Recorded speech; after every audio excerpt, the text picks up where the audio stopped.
Assalamu alaikum dear students. Hope you all will be fine. Let's start our chemistry lecture. Open your books at page number 8, chapter number 1. Tomorrow we will discuss about forward and reverse reaction.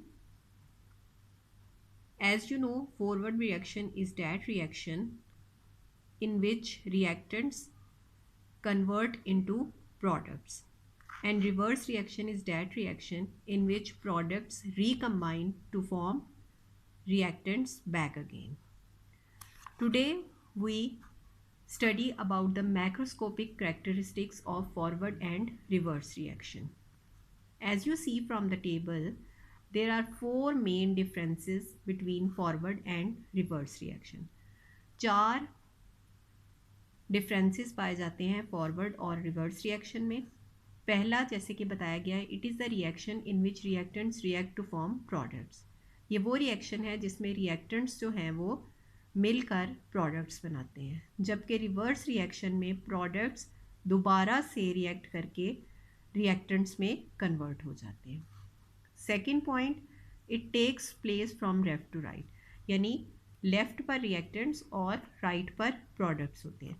तो जो forward reaction है वो left से right की तरफ जाता है और रिवर्स रिएक्शन राइट से लेफ़्ट की तरफ जाता है. At initial stage the rate of forward reaction is very fast. जैसे कि कल मैंने आपको बताया था कि जब रिएक्शन स्टार्ट होता है तो रिएक्टेंट्स की कंसंट्रेशन ज़्यादा होती है, प्रोडक्ट्स की कंसंट्रेशन कम होती है.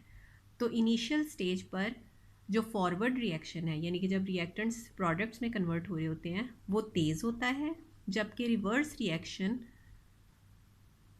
जो है वो नेग्लिजिबल होता है.